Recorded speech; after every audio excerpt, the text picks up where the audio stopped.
za Bwana, nenda mbele za Bwana, nenda mbele za Bwana, nenda mbele za Bwana, nenda mbele za Bwana. Mungu aliye hai, mwambie nimekuja tena leo Bwana, niinue kwa imani, niinue kwa imani, unipandishe milima yote. Nataka kupanda zaidi ya hayo mawingu.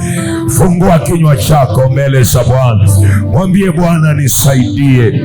Umenileta hapa, nahitaji kukutana na wewe. Paza sauti yako mbele za Mungu, mtu wa Mungu. Usione kama vile uko na mtu mwingine, ona kama vile uko peke yako mbele za Bwana. Pazie Roho Mtakatifu sauti yako, mwambie Bwana ninakuhitaji tena, ninakuhitaji kwa upya siku ya leo. Leo ni tarehe 30 ya mwezi wa kwanza. Leo ni tarehe 30 ya mwezi wa kwanza. Mwambie Bwana ninakuhitaji kwenye lango hili la mwezi wa kwanza, tarehe ya leo ya tarehe 30. Uniinue imani, unipandishe katika jina la Yesu Kristo.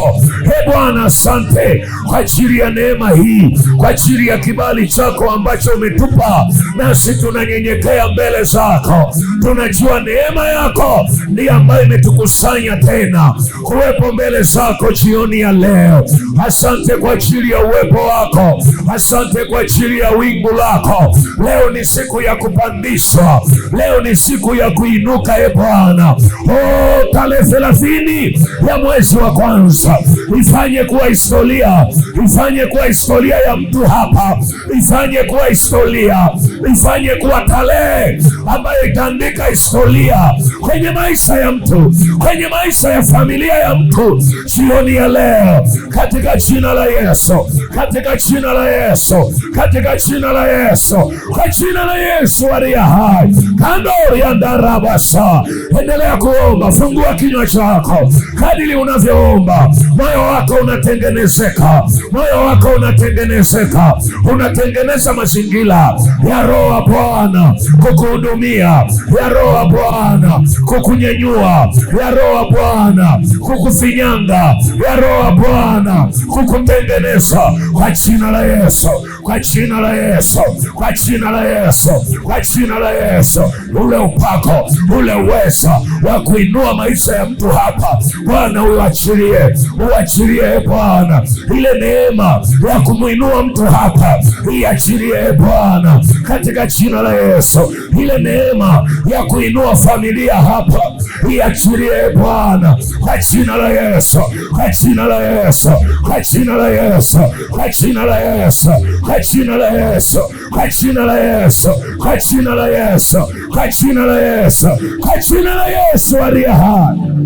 Ora darabasa, ria darabako randarabasa, rinda rabasa darabasa, rindo robosa kariando, rianda rabasa darabasa, rindo robosa darabaka. Kama ilivyokuwa kwa Hezekia, kama ilivyokuwa kwa Ezekieli, Bwana uliposema naye Roho alimuingia kisha akamuinua. Nasi tunakuhitaji tena Bwana jioni ya leo, kupitia neno lako Roho wako aingie ndani yetu katika kutuinua tena, ili tutembee katika yale mambo ambayo ulitukusudia kwenye hizi nyakati zilizoamuliwa. Rinda mandorobosa, Rinda la makore andara masa. Rinda la masando loboka. Kama umekaa simama. Rinda loboka andara maka. Rinda la maka. Rinda la masa. Riakota yona. Riata yambo. Roho ya nguvu. Roho ya nguvu. Roho ya nguvu. Roho ya nguvu. Roho ya nguvu. Roho ya nguvu. Roho ya nguvu. Roho ya nguvu. Uingie ndani yako.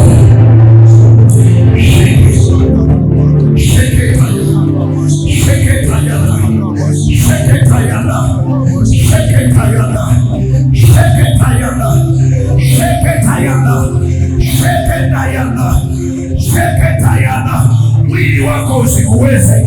Sheketayano, shakatoyana, chochote kisikuweze, chochote kisikuweze, chochote kinachotoka kambi ya adui kisikuweze na hakitatuweza, maana ni majira mengine ambayo yale mambo yalikufa miaka mingi, yale majira yalionekana yamepita, hayatakuwa yamepita, maana Bwana yuko hapa kwa ajili ya kunena nasi, maana Bwana yuko hapa. Roho wake ataingia ndani yako kwa namna ambavyo roho yako inahuishwa, nguvu zako zinarejea kama tai, kama tai, kama tai, kama tai, kama tai, kama tai, kama tai, kama tai, kama tai, kama tai, kama tai, kama tai, kama tai. Baba, umesema wakungojao watapata nguvu mpya, watapata nguvu mpya, watapata nguvu mpya. Mwaka huu Bwana, tukiwa tarehe ya leo, tarehe 30, tunahitaji nguvu mpya, nguvu mpya, kuendelea katika nguvu, kuendelea katika nguvu, kuendelea katika nguvu, kuendelea katika nguvu, kuendelea katika nguvu.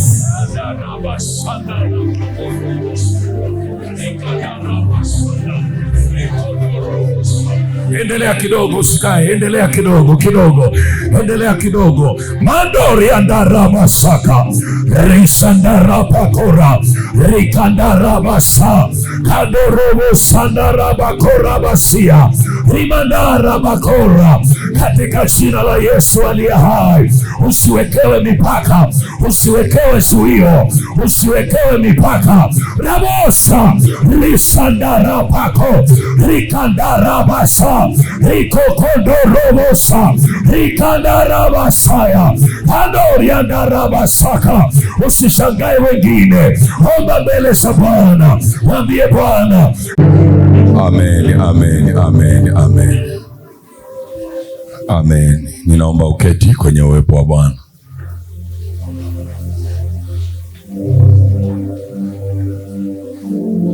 Bwana Yesu asifiwe.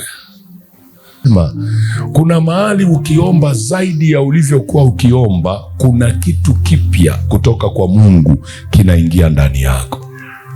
Mnanielewa ninachosema?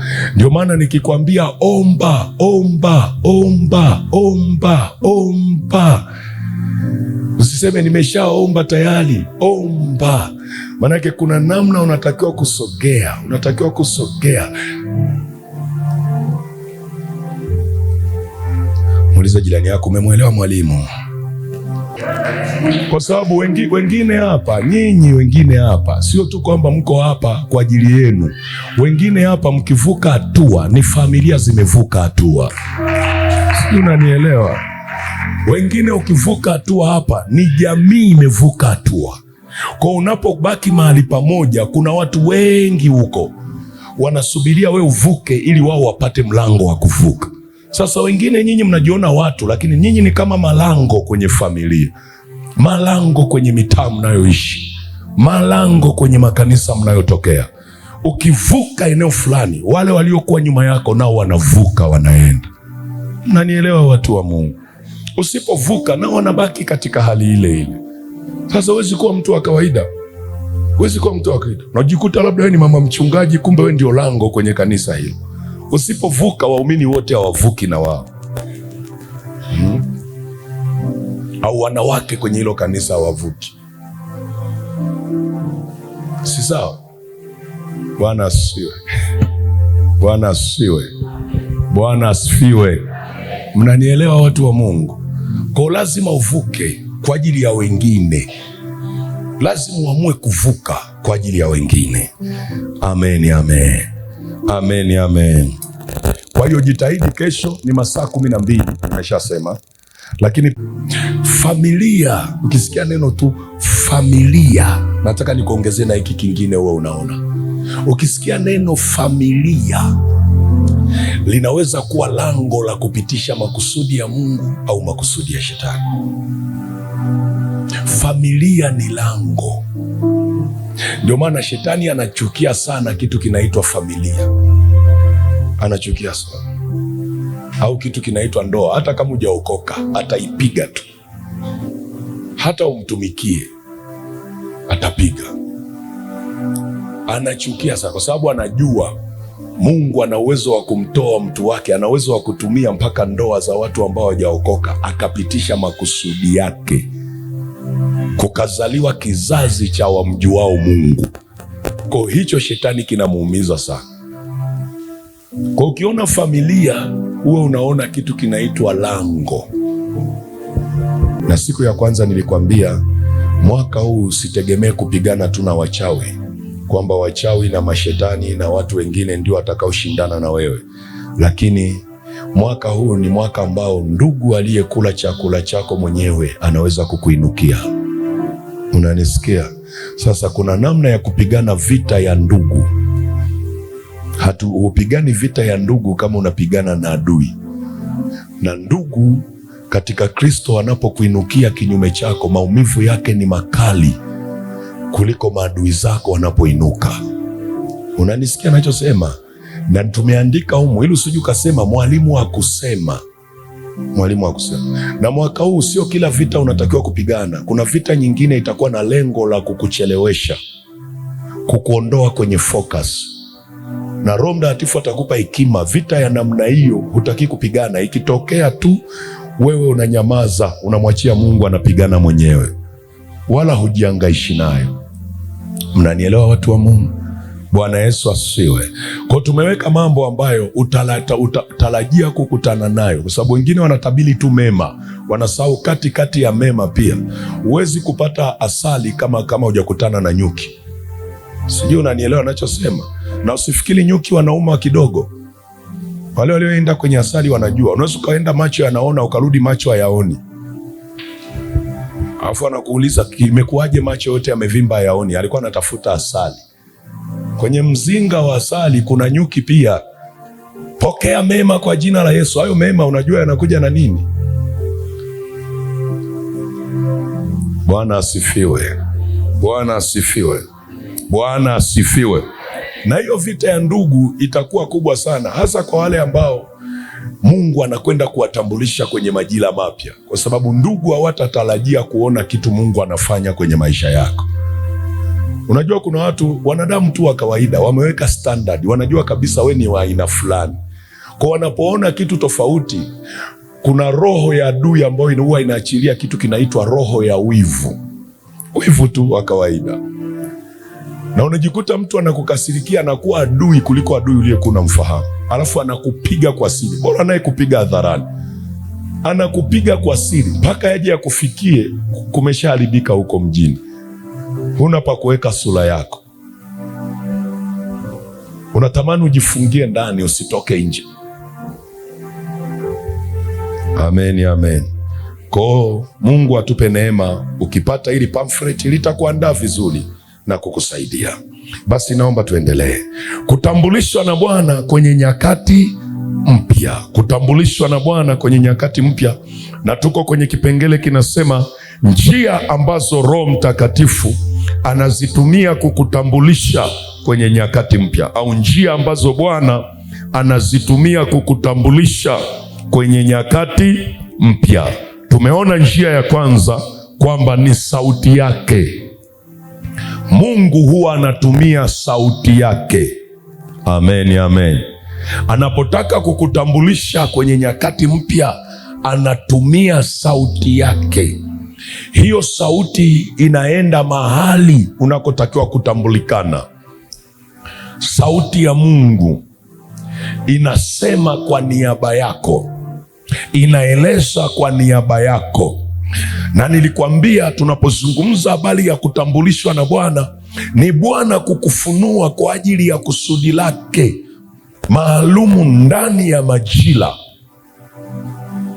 Anapokutambulisha kwenye nyakati mpya, maana yake Bwana anakufunua, anakudhihirisha.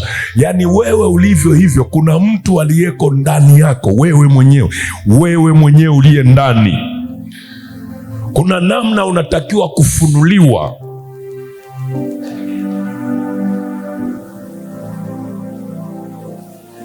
Sasa Mungu anapokufunua kwenye majira mapya, maana yake anakutambulisha uweze kujulikana, uweze kuonekana, uwe na uwezo wa kufanya. Na nikakwambia majira mapya na nyakati mpya zimebeba watu wapya, zimebeba vita mpya, zimebeba mambo mapya, zimebeba maisha mapya. Ukienda kwa mazoea utabaki.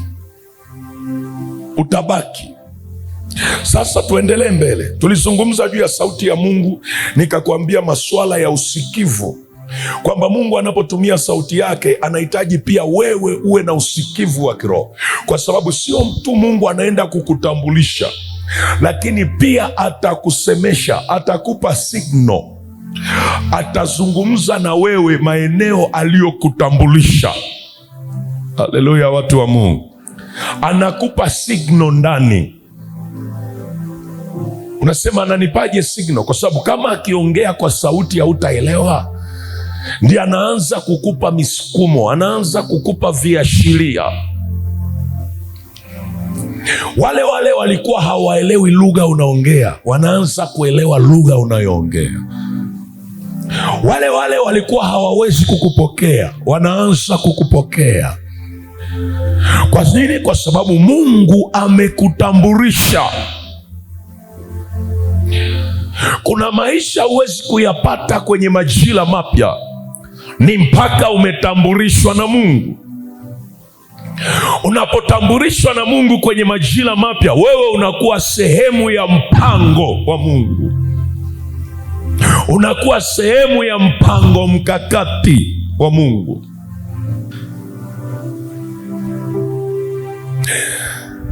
Na nikakueleza maana ya sauti, maana ya usikivu wa kiroho. Nilikupa maana kama tano. Nilikupa maana kama tano. Maana nne, maana tano. Zilikuwa tano, zilikuwa nne, ila nilisema maana ya tano, lakini ilikuwa ni ya nne. Yes, ni sahihi. Bwana asifiwe. Nilikupa maana kama nne. Amen. Sasa andika hizi maana, alafu tuende mbele kidogo, nikupe kipengele kingine. Maana ya tano ambayo nilikuwa nimeiluka, ilikuwa ni ya nne huku, nikailuka nikaenda ya tano. Maana ya tano, usikivu wa kiroho ni nini? Usikivu wa kiroho ni kuwa na macho na masikio ya kiroho yaliyo wazi kutambua ishara, maono na maelekezo ya Roho Mtakatifu hata katika mambo madogo madogo. Usikivu wa kiroho ni kuwa na macho na masikio ya kiroho yaliyo wazi kutambua ishara, maono na maelekezo ya Roho Mtakatifu hata katika mambo madogo madogo, au kwa lugha nyingine, hata katika mambo unayoyaona ni madogo. Usikivu wa kiroho ni kuwa na macho na masikio ya kiroho. Kwa hiyo mtu akiwa anatafuta kuwa na usikivu wa kiroho, ajenda mojawapo atakayokuwa nayo moyoni ni kumwomba Roho Mtakatifu ampe macho na masikio ya kiroho yanayomwezesha kutambua yaliyo wazi, kutambua ishara, maono na maelekezo ya Roho Mtakatifu hata katika mambo madogo madogo. Yaani unaanza kuona mjukuu wako anacheza pale sebuleni, alafu namsikia Roho Mtakatifu akiongea juu ya mjukuu wako, unaona kama vile jambo dogo, lakini anakueleza akitoka hapo akifanya hivi ataumia. Alafu unasema wewe usifanye hivi utaumia, au unaacha uone ataumia au hataumia.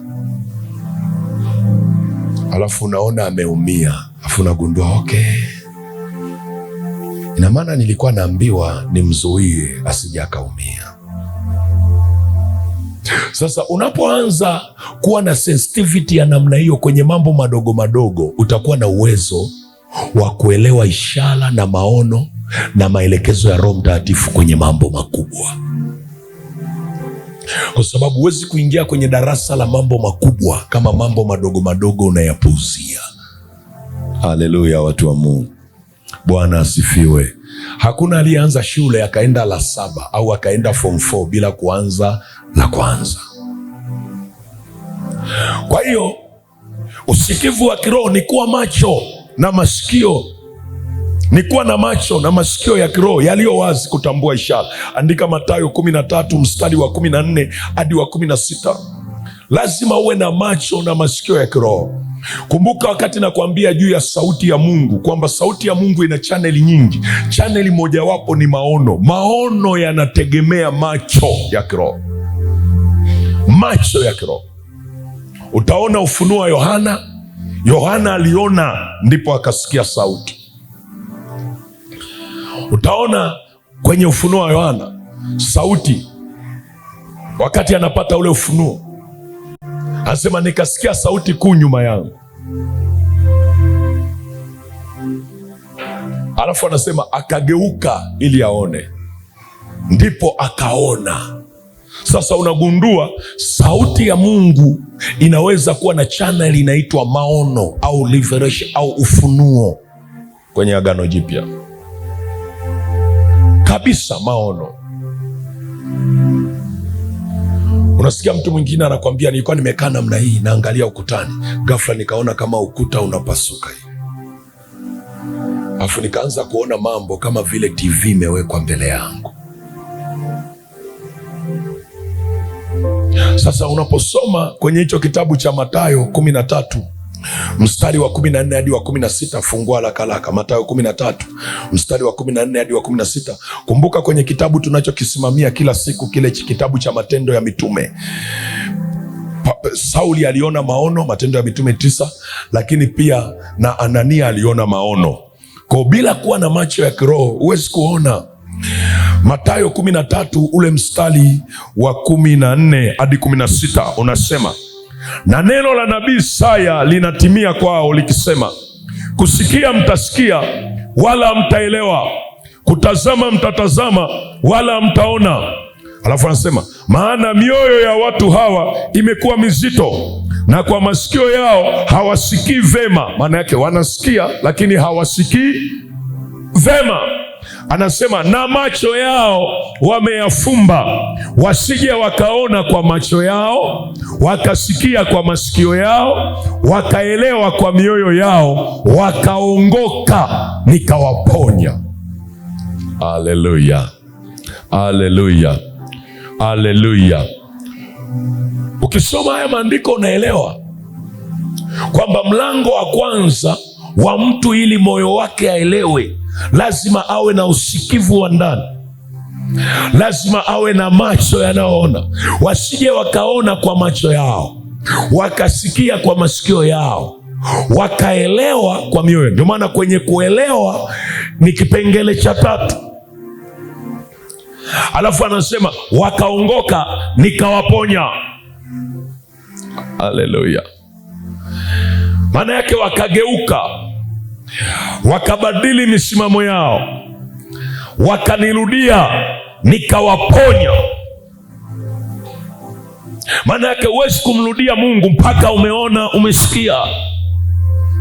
Sasa usikivu wa rohoni ni kuwa na macho na masikio ya kiroho. Na ili ajenda ambayo utaona saizi ni kama haiwekwi mzigo sana. Mtu awe na macho ya kiroho asiwe na macho ya kiroho sawa tu, maadamu apokee vya Mungu hamna shida.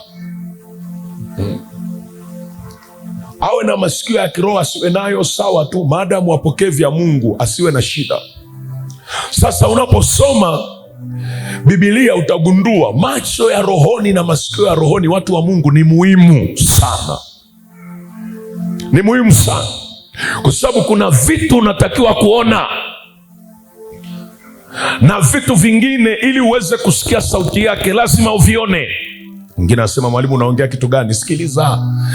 Wakati Musa anatembea kule jangwani, alikutana na kijiti ambacho kinawaka moto lakini hakiteketei. Alafu akasema, nitageuka niyaone maono haya. Ukiona ile sentesi, maana yake ni anazungumza nini? Anazungumza kwamba ile hali ya kijiti kuwaka haikuwa ya kawaida.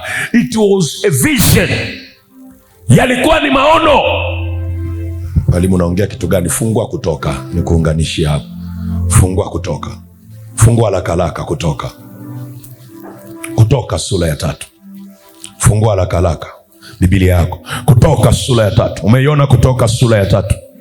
Kutoka sura ya 3, umeona Kutoka sura ya 3? Haya, mstari wa kwanza tusome mpaka ule wa 4 au mpaka wa 6. Andika mpaka wa 6. Maandiko yanasema, basi huyo Musa alikuwa akilichunga kundi la Yethro mkwewe, kuhani wa Midian, akaliongoza kundi nyuma ya jangwa, akafika mpaka mlima wa Mungu, hata Horebu. Malaika wa Bwana akamtokea katika mwali wa moto uliotoka katikati ya kijiti. Akatazama, na kumbe kile kijiti kiliwaka moto, nacho kijiti hakikuteketea. Musa akasema, nitageuka. Sema, nitageuka sasa. Anasema nitageuka sasa niyaone. Aone nini? Angalia ile sentensi, niyaone maono haya makubwa, na sababu kijiti hiki hakiteketei. Maana yake it was a vision, yalikuwa ni maono. Alipotazama akasema, hii sio hali ya kawaida, hii ni hali ya kiroho hii. Mimi nimekaa kwenye hili jangwa miaka yote nachunga, ninajua moto wa kawaida, naonaga vijiti vikiteketea, lakini hiki ninachokiona sio chenyewe hiki. Haya ni maono, tena sio maono ya kawaida, makubwa. Kwa hiyo macho yakaona kwanza, alafu anasemaje? Anasema nitageuka nione maono haya makubwa, na sababu kwa nini kijiti hiki hakiteketei. Angalia maandiko yanavyosema. Maandiko yanasema Bwana alipoona. Sema, Bwana alipoona. Maandiko yanasema Bwana alipoona. Maana yake anaona nini? Anaona kwenye moyo wa Musa. Kumbuka Musa wakati anaongea hivi alikuwa ongei mdomoni, anafikiria moyoni. Anaongea na nani?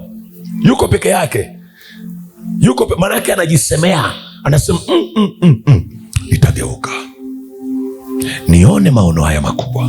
Anazungumza ndani ya moyo, maana yake ngoja nijipe muda, nikae hapa nione hiki kinachoendelea ni kitu gani.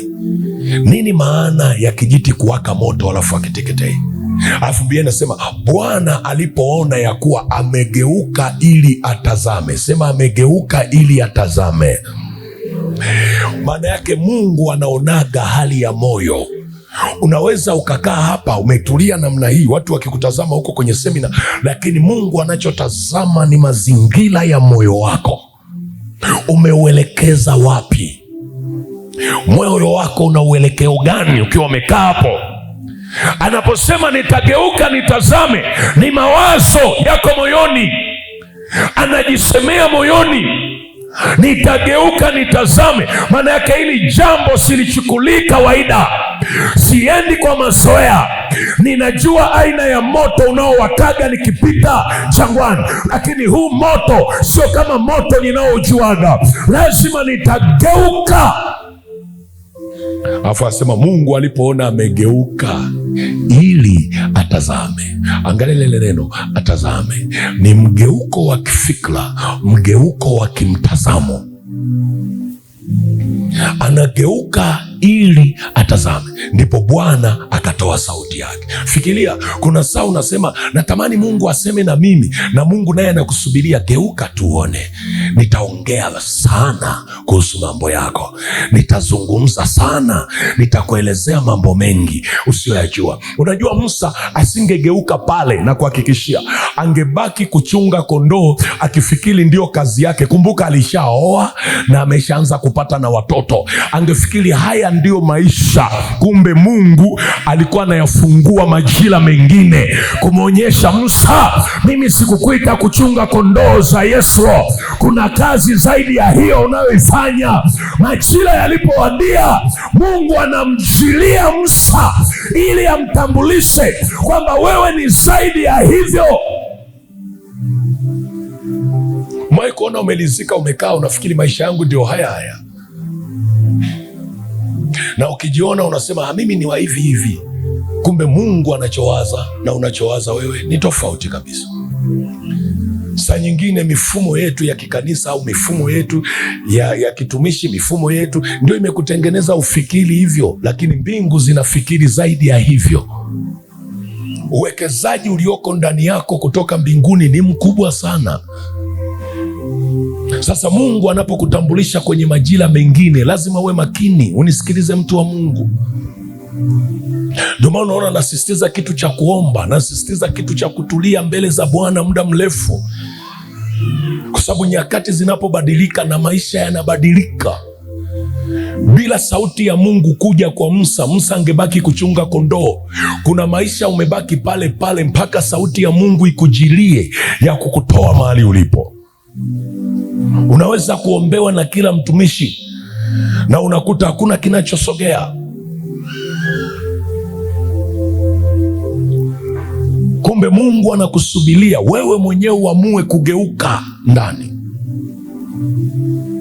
Maandiko yanasema ndipo Mungu Bwana akamwita.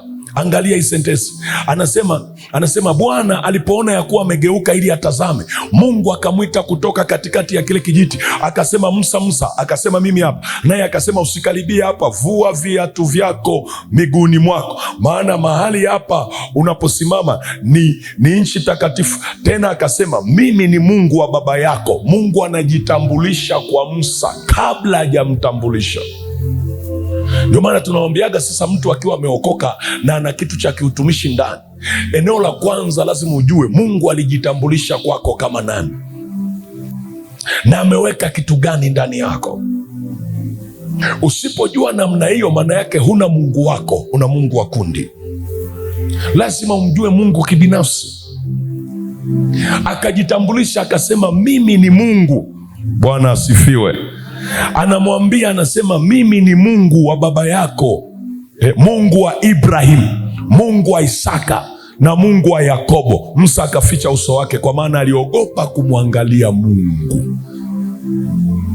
Unaelewa, kuna mahali unaweza ukaona pa kawaida, alafu mwingine anatoka anasema Mungu amenihudumia sana, alafu unatoka unasema sijaguswa na chochote, yani leo sina hata mguso. Kumbe utofauti mkao wenu mbele za Mungu. Mwenzako alipofika tu, fikra zake zimegeuka, zimemwelekea Bwana, kwamba leo siondoki hapa mpaka nisikie Mungu kasema na mimi. Wewe umefika hapa uko na mtazamo kama wa jana. Mwenzako amefika hapa akiwa na lengo kwamba siondoki hapa mpaka nisikie huyu Mungu anaongea na mimi ndani ya moyo wangu, nisikie sauti yake. Mtu wa namna hiyo unashangaa. Saa nyingine tunaomba namna hii, unashangaa Mungu anamhudumia mtu, hajawekewa mkono, hajaombewa. Tunachopokeaga tu ni shuhuda. Na ndio maana unaona saa nyingine Mungu ananipa mzigo sana, watu wajisimamie, kwa sababu nyakati tunazokwenda ni nyakati ngumu na za hatari, nyakati zilizo bize. Watu wajifunze kumjua Mungu wao na kujisimamia kwa miguu yao. Hata kama hata kuwepo mtumishi, Mungu atakuwepo hapo na wewe. Haleluya watu wa Mungu, haleluya watu wa Mungu. Haleluya watu wa Mungu. Haleluya watu wa Mungu. Haleluya watu wa Mungu. Usikivu wa rohoni ni kuwa na macho. Musa asingekuwa na macho na akawa na uwezo wa kusikia, opportunity, fursa ingempita. Kwa inawezekana na sisi fursa nyingi zinatupita mbele za uwepo wa Bwana. Kwa Mungu akusaidie sasa. Unahitaji kuwa na usikivu wa kiroho. Jambo la 6. Maana ya sita, si ndio watu wa Mungu? Usikivu, tena hii ishike vizuri. Usikivu wa kiroho ni mwitikio wa kiimani katika kutekeleza sawasawa na agizo la sauti ya Mungu ulioipokea moyoni mwako. Usikivu wa kiroho ni mwitikio wa kiimani. Unaitika kwa imani. Ni mwitikio wa kiimani katika kutekeleza sawasawa na agizo la sauti ya Mungu ulioipokea moyoni mwako. Mbingu zinavyokutafsiri kwamba wewe una usikivu wa kiroho ni ule mwitikio wa kiimani wa kutekeleza agizo la sauti ya Mungu ulioipokea moyoni mwako. Kwa sababu Mungu anaweza akaongea na wewe na ukagoma kupokea. Mungu anaweza akaongea na wewe na ukakataa kuitika. Anaongea na wewe ukagoma kabisa. Sasa ni mwitikio wa kiimani katika kutekeleza sawasawa na agizo la sauti ya Mungu ulioipokea moyoni mwako. Mwitikio wa kiimani katika kutekeleza agizo la sauti ya Mungu ulioipokea moyoni mwako. Waebrania 11 ule mstari wa 8. Mwitikio wa kiimani. Mwitikio wa kiimani. Hii ni maana ya 6. Waebrania 11 mstari wa 8 anasemaje? Anasema kwa imani Ibrahimu alipoitwa aliitika, atoke aende mahali pale atakapopata kuwa urithi, akatoka asijua aendako. Angalia hiyo sentensi. Kwa imani Ibrahimu alipoitwa aliitika. Maana yake aliitwa akaitika kwa imani.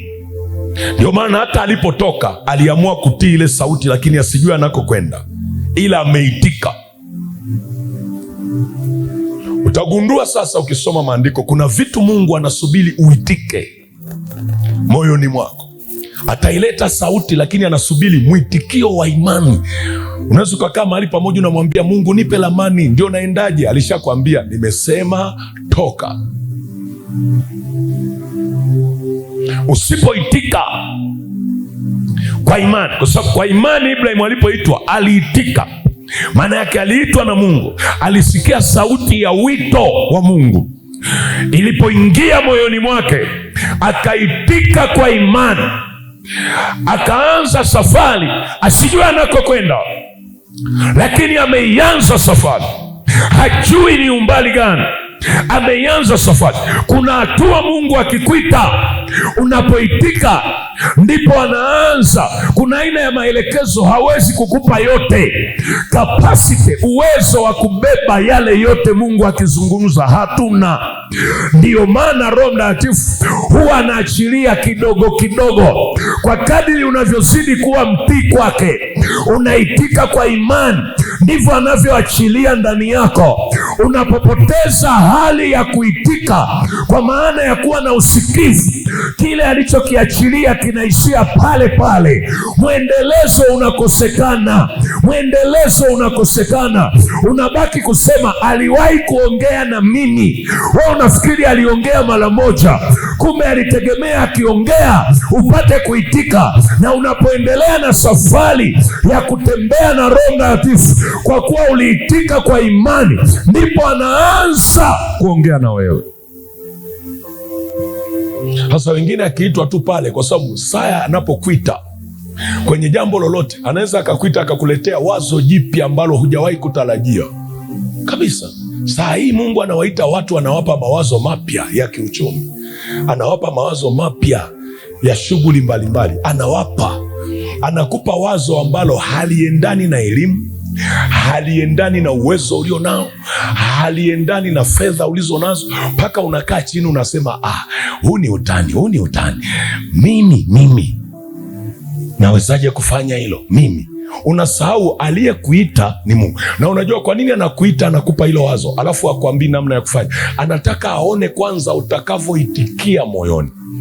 Ndio maana Ibrahimu alisubiriwa aitikie kwanza moyoni. Alipoitika na kuanza kutembea, ndipo Mungu akaanza kuzungumza naye. Haleluya, watu wa Mungu. Haleluya, watu wa Mungu. Bwana asifiwe. Kwa hiyo usikivu wa kiroho ni mwitikio wa kiimani. Ukikuta kuna mahali umesimama, umestaki mahali pamoja, uwe na uhakika inawezekana hali ya usikivu wa kiroho imepungua au imekoma ndani yako. Lakini Mungu anatamani uwe na usikivu wa kiroho utakao kusaidia. Maana ya 7, andika maana ya 7 haraka haraka. Usikivu wa kiroho ni nini? Hii maana ya 7 sasa. Usikivu wa kiroho ni uwezo wa kutofautisha sauti ya Mungu na kelele nyingine za ulimwengu au za adui, bila kujali kinachosemwa kinaonekana kama kweli. Sababu adui anaweza akaleta sauti yake, kikawa kinasemwa kitu kinaonekana kama vile ni kweli, lakini hakina ukweli. Sasa mtu mwenye usikivu wa kiroho ana uwezo wa kuchambua kwamba hiki cha kweli na hiki sio cha kweli. Ana uwezo. Ndio maana mtu mwenye usikivu wa kiroho, kwanza utaona utulivu wake tu. Akikaa akiwa anasikiliza jambo, ana uwezo wa kujua hiki kinachohubiriwa, hiki kinachosemwa si cha kweli, hiki ni cha kweli. Kwa sababu uko uwezo ndani wa kutambua sauti ya Mungu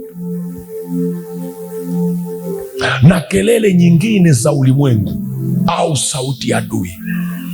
Na huu uwezo ni muhimu sana kabisa, watu wa Mungu. Huu uwezo ni muhimu. Angalia kwa mfano kwenye kitabu cha Matendo ya Mitume, ile sura ya 16 mstari wa 14 hadi wa 18. Narudia tena hapa, nimekuambia ni jambo la muhimu sana hili. Usikivu wa kiroho ni uwezo wa kutofautisha sauti ya Mungu na kelele nyingine za ulimwengu au za adui, bila kujali kinachosemwa kinaonekana kama ni kweli. Matendo ya Mitume 16 mstari wa 14 hadi wa 18, utamwona Paulo na Sila hawa wakiwa wanaenda mahali pa kusali kwenye nyumba ya Lydia. Utaona wakiwa wanaenda mahali pa kusali, wanakutana na kijakazi mmoja. Kila siku alikuwa akiwaambia, hawa ni watumishi wa Mungu waliokuja kutuhubiria habari njema za ufalme. Unaona yule ndugu alichokuwa anazungumza ni cha uongo, cha ukweli? Cha ukweli. Anasema hawa ni watumishi wa Mungu waliotumwa na Mungu kuja kutuhubiria habari za ufalme wa nani? Wa Mungu. Wahubiria habari njema. Anaongea cha kweli. Lakini nani anaongea? Siku moja Biblia inasema Paulo na Sila wakiwa wanatembea, wanaenda mahali pa maombi. Maandiko yanasema yule ndugu akasema vile vile. Aliposema vile vile, Paulo akasikitika moyoni. Kitu gani kinamfanya asikitike? Anachoongea kinaonekana cha kweli, lakini sauti ya anayoongea sio sauti ya Mungu. My Lord, unisikilize. Moja nikupe hii kitu, utanielewa. Umewahi kutana na mtu anaongea kitu cha kweli, lakini baada ya kukubaliana na hicho kitu ni cha kweli kabisa, alafu unashangaa vita inainuka na mambo yako yanaanza kuharibika, lakini ulichoshauriwa ni cha kweli. Umewahi kutana na hayo mazingira? Mmoja hajanielewa, ngoja nifanye hivi, utanielewa. Kila kinachosemwa, sauti yoyote unayoisikia, nyuma yake kuna roho. Iwe sauti ya muziki, iwe sauti ya maneno, iwe sauti ya kelele, nyuma yake kuna roho. Ndio maana watu wanakwambia, mwalimu, kwani kusikia bongo flava ni dhambi? Imeandikwa wapi? Na mimi nataka nikueleze, sauti yoyote unayoisikia nyuma yake kuna roho. Na Paulo alizungumza vizuri, akasema hakuna sauti isiyokuwa na maana. Hakuna. Hadi wapiga vyombo hawa. Kwa nini saa nyingine tunawambia funga, omba, funga uombe? Funga uombe. Kwa nini afunge aombe? Kwa sababu akitupigia mziki wowote, kwa kuwa aliwahi kusikia mahali akaupiga bila kujua yule aliyepigaga huo mziki alifunuliwa na roho gani. Akiupiga ule mziki, kuna roho nyuma ya huo mziki inafuatilia. Ndio nasikia mtu anakuambia, toka nilipoanza kuimba tu praise au nilipoimba tu, kuna aina fulani ya roho zinanifuatilia kwenye maisha yangu.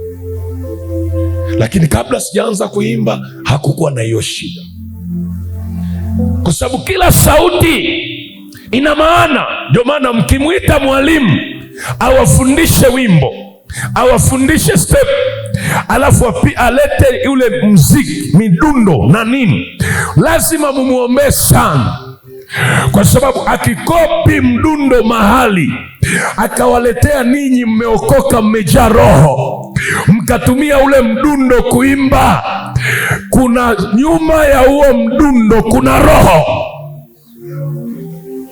Ndio maana Daudi alikuwa akipiga kinubi tu, roho mbaya inamtoka Sauli, roho njema kutoka kwa Bwana inakuja. Maana yake sauti, mziki wowote, nyuma ya kila sauti kuna roho. Ndio maana hata mtu aliye ni rafiki yako anapoongea, nyuma ya sauti yake kuna roho. Kama amejaa Roho Mtakatifu, nyuma yake yuko Roho wa Mungu. Anapozungumza, nyuma yake yuko Roho wa Mungu. Ndio maana lazima uwe makini na sauti. Sauti yoyote ambayo ikisema ukaipokea ukaitekeleza, haijalishi inasema kitu kana kwamba ni cha kweli, lakini kama hiyo sauti aliyezungumza sio Roho wa Mungu, aliyezungumza ni ajenti wa kuzimu ambaye ndani yake kuna roho ya shetani, wewe ukapokea, wewe ukatekeleza, kitendo cha kupokea na kutekeleza, maana yake umekuwa na usikivu juu ya sauti ya shetani. Utakapokuwa unatekeleza, maana yake umefungua lango la adui kuingia kwenye maisha yako. Unaanza kupambana vita ambayo hujui imetokea wapi. Kumbe kuna sauti ulisikia ukatekeleza. Na Mungu alivyo mwaminifu, hata ukisikia hivyo unakuta una dauti kwamba mbona kama nakosa amani, alafu unasema lakini mimi ndio nitakuwa na matatizo, ngoja tu nitekeleze. We, ukikosa amani achana nayo, kamuombe Mungu. Mungu, kama nina matatizo nifundishe tena, nijue matatizo yangu ni yapi, ili nielewe, kuliko nikatii jambo likanigharimu mbele ya safari. Wangapi wananielewa nachosema? Jina la Yesu libarikiwe. Sasa ukiwa na usikivu wa rohoni, hautababaika. Yaani unasikia, unamsikia mtu anaongea, mwalimu, yani mimi nakupendaga sana, unagundua kabisa muongo, mnafiki huyu. Sijui unanielewa? Ila huwezi kumwambia, unamsikiliza anaongea, hapo unasema okay, Mungu akubariki. Siku moja nilishangaa sana. Umeenda kwenye maombi, unaomba, unasema Mungu nakushukuru, nakushukuru sana.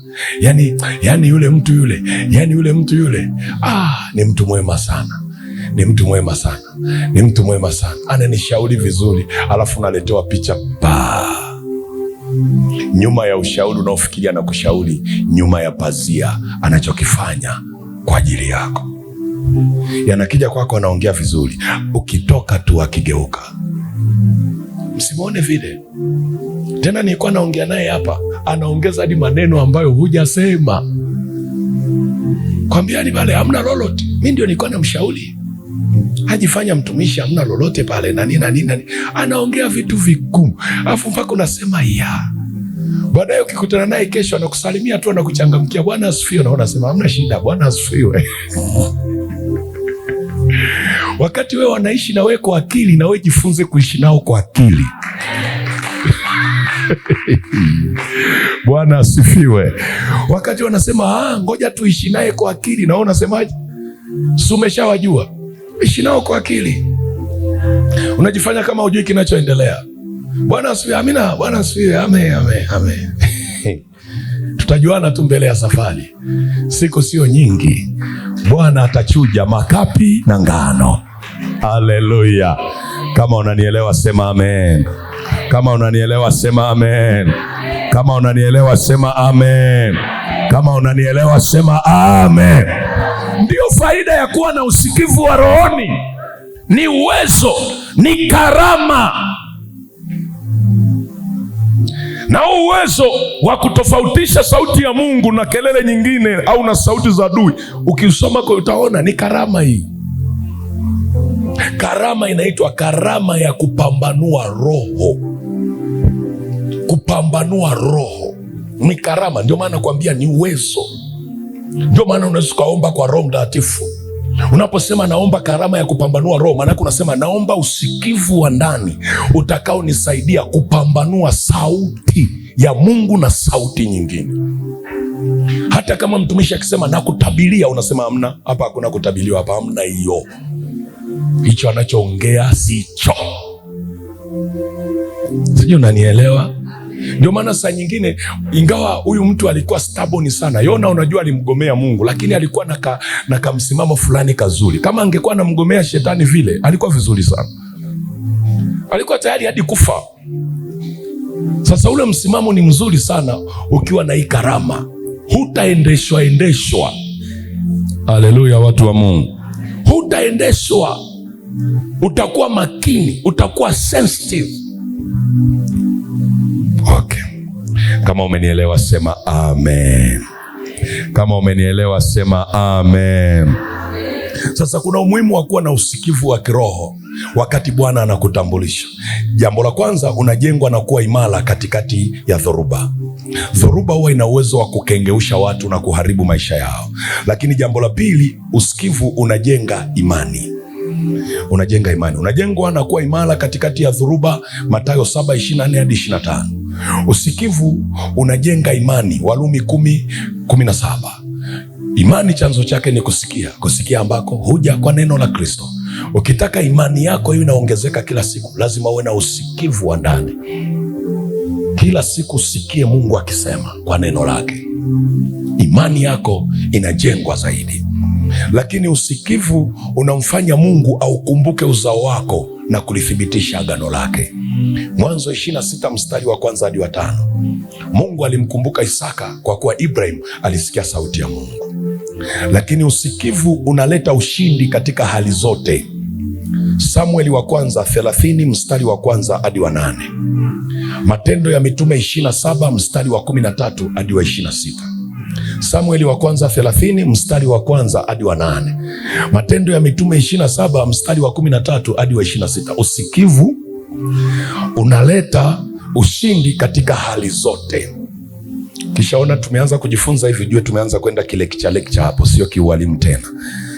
Haya, usikivu. Jambo lingine, usikivu unakufanya upokee suluhisho kutoka kwa Mungu kwenye nyakati ngumu zisizokuwa na majibu. Na hapa ni muhimu sana. Usikivu wa kiroho unakufanya upokee suluhisho kutoka kwa Mungu kwenye nyakati ngumu zisizokuwa na majibu. Samueli wa pili sura ya 23 mstari wa 1. Unaweza ukasoma hadi ule wa 3. Daudi amepewa kiti, amerithi kiti cha ufalme, lakini shida inaingia kwenye nchi. Miaka 3 njaa. Mwaka wa kwanza njaa, mwaka wa pili yuko kwenye wakati mgumu, mwaka wa 3 ndipo akaamua kumtafuta Mungu. Mimi wanajiulizaga, angemtafuta Mungu mwaka wa kwanza asingepitia yale. Kwa lugha nyingine, kuna ugumu unaweza kuwa unapitia, unafikiri ni Mungu ameruhusu, kumbe hakuna hata cha Mungu. Ni kukosa usikivu kwako. Ungesikia, ungeshughulikia mapema. Samueli wa pili sura ya 23 mstari wa 1 huo hadi wa 3. Unaweza ukaenda kusoma hadi wa 10. Mwaka wa 3 Daudi akasema hii sio hali ya kawaida, akaamua kumtafuta Mungu kama ambavyo nimekualika kwenye maombi kesho. Akautafuta uso wa Mungu, akasema kwa nini? Mungu ndiye aliyenipa hiki kitu. Umewahi kujiuliza, Mungu amekupa ndoa alafu mambo yamekuwa magumu sana? Mungu ndiye aliyenipa, shida iko wapi? Mungu ndiye aliyenipa hii nafasi, shida iko wapi? Biblia inasema Mungu akamwambia. Sema Mungu akamwambia. Maana yake sauti ya Bwana ikamjilia Daudi. Inamwambiaje? Inamwambia ni kwa sababu ya damu za Wagibeoni. Mtangulizi wako Sauli aliwaua Wagibeoni. Sikilizeni nyinyi ambao saa nyingine unapewa nafasi kanisani, unachaguliwa, unafurahia, wamenichagua, wamenichagua, wamenichagua. Na mimi huwa nachaguliwaga, najua, nafahamu kabisa. Na mimi mwenyewe huwa nachaguliwaga, ndio maana kufundisha ili unielewe. Usifurahie tu, kweli wale waliokuchagua wanakupenda na inawezekana Mungu amewaongoza, lakini usifurahie kukaa kwenye hiyo nafasi. Jifunze kujua, kumuuliza Mungu, waliokutangulia kwenye hiyo nafasi walitembeaje? Kwa sababu kuna aina ya makosa yanaweza kufanywa kwenye nafasi. Wale waliofanya makosa wakaondoka, lakini makosa yakabaki, gharama ya makosa ikabaki kwenye ile nafasi. Wewe unaingia, unakutana na ugumu, mambo hayaendi, mpaka unatamani kuachia ngazi. Unajiuliza, saa nyingine unakaa pale unapigwa vita mpaka unasema kisa ni nafasi, tawaachia wao. Sio swala la kuachia, ni swala la kujua. Na hapo ndio unaona vita inayotokea kwenye viti vya enzi. Nafasi, vita ya kwenye viti ya enzi ni vita ya nafasi, kuondoa watu kwenye nafasi zao. Haikuondoi tu eti kwenye nafasi. Bwana asifiwe. Unashangaa umepata nafasi, umepoa kiroho, umekuwa zilo, yani bora hata wakati hauna nafasi. Unasema ina maana walinichagua ili nife kiroho. Sio kufa kiroho. Yani umekuwa zilo. Unaanza kusema nyakati zile, wakati sio kiongozi, wakati sio deacon, wakati sio mzee wa kanisa, wakati sio nani, yani nilikuwa nikibubujika, nilikuwa nikiomba, lakini leo kwisha habari. Kumbe nafasi, umelisi nafasi kanisani. Mtu aliyekuwa amekaa kwenye hiyo nafasi alitoaga mpaka kafara, akakaa hapo ili achaguliwe. Unasema mwalimu, na kanisani? Kanisani mtu katoa kafara ili apewe nafasi. Sasa uliza, nafasi yenyewe nafasi gani? Udikoni. Katoa kuku na mbuzi ili wampe nafasi. Sasa sisemi kanisani kwenu, nasemea hao makanisa ambao hayapo hapo huko. Jina la Yesu libarikiwe. Anatoa ili akae. Sasa wewe ndio baadaye wamekuchagua deacon kwenye nafasi gani? Ya yule aliyetoaga kafara. Ndio umekaa pale, alafu unapiga pale mandarabashanda. Oh Bwana, ninaomba nafasi ya udikoni ulionipa, nitie mafuta Bwana, nikatumikie kusudi lako. Unashangaa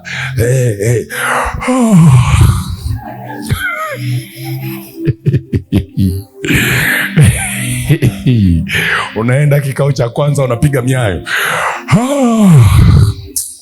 Nina vita, una vita. Muulize Daudi. Daudi akagundua suluhisho hapa ni kumtafuta Mungu aliyeniweka. Akamtafuta Bwana. Bwana akamwambia, ni kwa sababu ya damu za Wagibeoni. Sauli alifanya kosa. Kosa gani? Kosa alilolifanya Sauli, aliwaua Wagibeoni. Wagibeoni walikuwa na agano tangu enzi za Yoshua.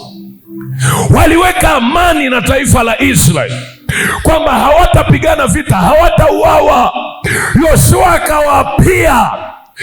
Sauli anaingia kwenye kiti, hajui viapo vilivyotangulia, anakiuka viapo ambavyo Mungu alikuwa akivisimamia, akawaua Wagibeoni.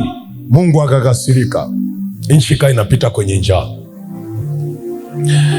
Kwa hiyo tufanyeje? Daudi alichofanya, akawafuata Wagibeoni, akasema, nimegundua mtangulizi wangu aliwaua, nifanyeje sasa? Wagibeoni wakasemaje? Wakasema, tuletee nyumba ya Sauli wale watoto wake, na sisi tuwatundike, tuwaue.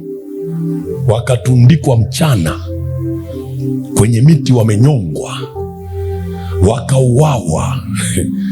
Alafu anasema ndipo lile jambo Mungu akalilidhia, mvua ikaja, ikaanza kunyesha kwenye taifa la Israeli, njaa ikaondoka. Unanielewa nachosema? Unanielewa nachosema? Bwana asifiwe.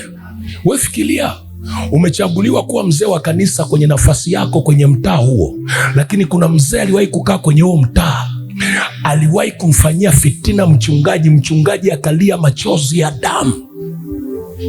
Mchungaji akawa nalia, akaondoka mpaka amepata presha kwa sababu ya mzee wako. Afu wewe, yule mchungaji alipolia yale machozi, hata kama hakutamka laana, yale machozi yakabaki kwenye nafasi hiyo. Alafu wewe ndio umepokea hiyo nafasi ambayo imeachwa na machozi ya mchungaji.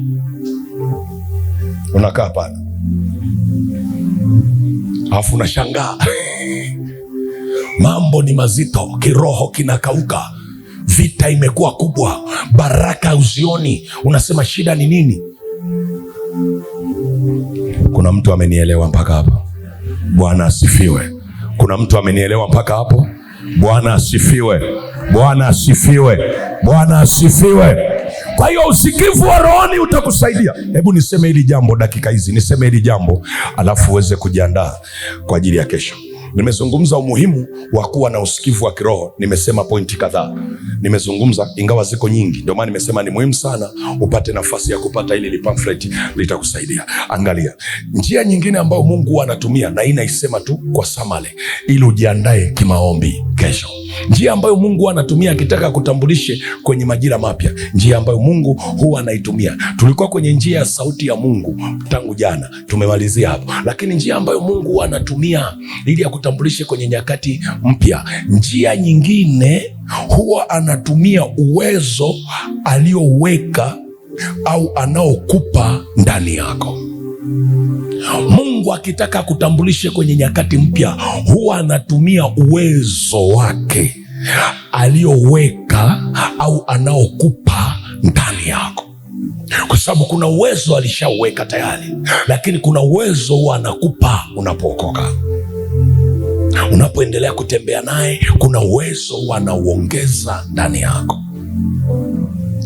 Sasa Mungu anapotaka kukutambulisha kwenye nyakati mpya, sikiliza kwa makini, huwa anatumia uwezo alioweka au anaokupa ndani yako ili akutambulishe. Anaufunua ule uwezo, kwa ule uwezo unaongea kwa niaba yako. Huhitaji kusema nimeokoka, wala huhitaji kusema mimi ninaweza, ila uwezo wenyewe utaongea wakati hujaongea. Jina la Yesu libarikiwe. Jina la Yesu libarikiwe. Kwa sababu saa nyingine unaweza ukajitafuta ukasema saizi ninaona yani manabii wako vizuri sana, mimi ni nabii.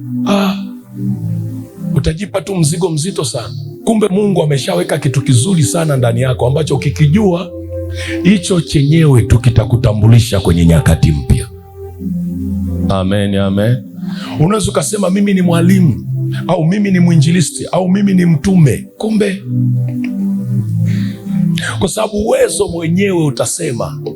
Yaani ukiwa mwalimu, ule uwezo mwenyewe wa kufundisha utasema yes.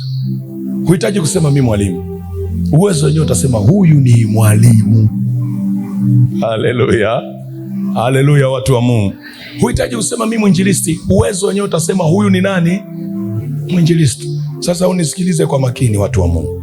Fungua kitabu cha Yohana, tuanze kwenye Yohana. Yohana ile sura ya kwanza mstari wa 12. Anasemaje? Anasema bali wote waliompokea aliwapa nini? Aliwapa nini? Uwezo wa nini? Kufanyika kuwa wana wa Mungu. Aliwapa uwezo wa kufanyika. Wote waliompokea Mungu aliwapa uwezo wa kufanyika kuwa wana wa Mungu. Maana yake ule uwezo ndio unawatambulisha kama wana wa Mungu. Ule uwezo unawafinyanga ili wawe na sura kama wana wa Mungu. Aliwapa uwezo. Kwa hiyo Mungu anapotaka kukutambulisha kwenye nyakati mpya, huwa anatumia uwezo. Sema uwezo. Mwalimu, unaongea kitu gani? Fungua kwenye kitabu kile cha Mwanzo. Angalia Mwanzo. Namalizia hapo watu wa Mungu, nisikilize tu kidogo hapo. Mwanzo. Umeiona Mwanzo? Umefungua kitabu cha Mwanzo? Bwana asifiwe. Mwanzo 41 anzia mstari wa 37. Mstari wa 37 mpaka ule wa 42. Angalia neno linavyosema. Angalia kwa makini. Neno hilo likawa jema machoni pa Farao na machoni pa watumwa wake wote. Farao akawaambia watumwa wake, tupate wapi mtu kama huyu mwenye roho ya Mungu ndani yake? Farao akamwambia Yusufu, kwa kuwa Mungu amekufahamisha hayo yote, hapana mwenye akili na hekima kama wewe. Sema hapana mwenye akili na hekima kama wewe. Sasa angalia anachozungumza. Anasema basi wewe utakuwa juu ya nyumba yangu yote, na kwa neno lako watu wangu watatawaliwa. Katika kiti cha enzi tu nitakuwa mkuu kuliko wewe. Afu angalia, Farao akamwambia Yusufu, tazama nimekuweka juu ya nchi yote ya Misri. Farao akavua pete yake ya muhuri mkononi mwake, akaitia mkononi mwa Yusufu, akamvika mavazi ya kitani nzuri na kumtia mkufu wa dhahabu shingoni mwake. Sasa angalia, tupate wapi mtu kama huyu ambaye roho wa Mungu anakaa ndani yake, mwenye roho wa Mungu ndani yake? Alafu akasema, kwa kuwa Mungu amekufahamisha haya, hakuna mwenye akili na hekima kama wewe. Maanake anazungumza nchi nzima. Hakuna mwenye uwezo wa kiakili na hekima kama wewe. Akili ni uwezo. Haleluya, watu wa Mungu. Hekima ni uwezo. Kwa hiyo kwa lugha nyingine, kilichomtambulisha Yusufu sio kuitwa Mwebrania. Kitakachokutambulisha sio Bwana asifiwe. Kitakachokutambulisha sio kuitwa nimeokoka. Kitakachokutambulisha sio kuitwa ninasali Moravian, ninasali KKT, ninasali TAG, ninasali Anglican. Hicho hakiwezi. Hicho utatambulikana Anglican sawa, tutakujua. Lakini kitakachokutambulisha kwenye nyakati mpya zenye kubadilisha maisha yako ni uwezo. Mungu anautumia uwezo. Na angalia kilichotokea. Farao alipotazama ule uwezo akasema, tumpate wapi mtu kama huyu ambaye roho wa Mungu anakaa ndani yake? Tumpate wapi? Maana yake ule uwezo ulio ndani ya Yusufu, kwanza unamtambulisha Roho Mtakatifu, pili unamtambulisha yeye kwa Farao, kwamba nchi nzima hakuna mwenye akili kama yule mfungwa aliyetolewa jela. Sasa angalia, alikuwa na uwezo lakini alikuwa wapi? Alikuwa na uwezo lakini alikuwa wapi? Ili atoke gerezani ilikuwaje? Ule uwezo Mungu aliutumia akiwa gerezani kumtafsiria ndoto watu wawili. Mungu aliutumia ule uwezo kutafsiri ndoto watu wangapi?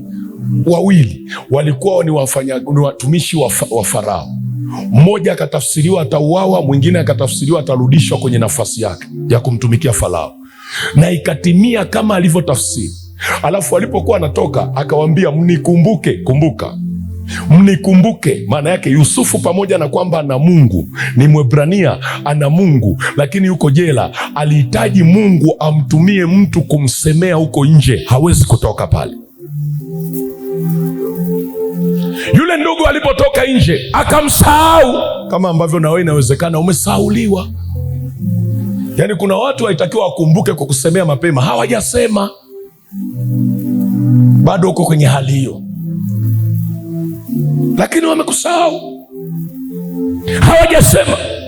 Yule ndugu alipofika kule nje akasahau. Sasa siku limetokea tatizo lingine. Farao ameota ndoto, waganga wameshindwa, wachawi wameshindwa, hakuna wa kutafsiri. Farao anahangaika, anateseka. Yule mtumishi akakumbuka, nimesahau, kuna mtu kule jela, mfungwa wa Kiebrania, sio mtu wa nchi yetu. Yule jamaa ana uwezo wa kukwambia haya ambayo wote wameshindwa.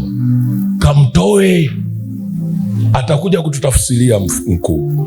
Farao akatuma watu wakamtoa, wakamwogesha mfungwa huyo toka jela, anakuja Ikulu.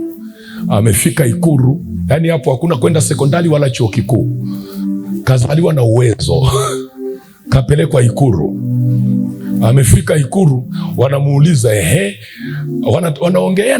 Unajua mtu mwenye uwezo wala hana haraka, alikuwa simple tu, anazungumza. Okay, kwa hiyo hiyo mbona ndogo tu mzee? Hii miaka hii hiki ulichoota kinaonyesha miaka, kinaonyesha nyakati. Kuna nyakati za shibe na kuna nyakati za njaa. Kwa hiyo nyakati zitakazotangulia sio za njaa, bora zingetangulia za njaa. Zinatangulia za shibe kwanza. Mtaona mnanawili. Zitakuja nyakati za miaka 7 ya njaa. Ndio maana umeona. Na hili ndoto kwa nini imejirudia mara 2? Maana yake hili jambo liko karibu sana, linahitaji utekelezaji kuanzia leo. Haleluya, watu wa Mungu. Maandiko yanasemaje? Aliposema hivyo, wakasema tumpate wapi? Mwalimu, ulitaka kusema nini ili tumalize tuondoke? Nitaka kuhusu uwezo. Sema uwezo. Kwa hiyo Mungu anaotumia uwezo alioweka ndani ya Yusufu kuzibadilisha nyakati kwenye maisha yake, kumtambulisha kwenye nyakati mpya. Yule aliyekuwa mfungwa anainuliwa. Mimi najaribu kujiuliza, Potifa na mke wake waliposikia Yusufu ameinuliwa, amewekwa, amepewa muhuri wa mfalme, maana yake yeye akigonga nyaraka yoyote, kamateni yule, wanakamata, kwa sababu yeye alikuwa ni mkuu, kasoro tu Farao. Wote wanatawaliwa kwa neno la Yusufu. Najiuliza, Potifa pamoja na mkewe walijionaje? Walimsingizia hawa, walijionaje? Yule aliyefikiri ataishia jela hayuko jela tena. Yule aliyefikiri watamkuta jela kila mwaka, wanamkuta ameketishwa juu, kwamba yeye ndiye mtawala wa Misri.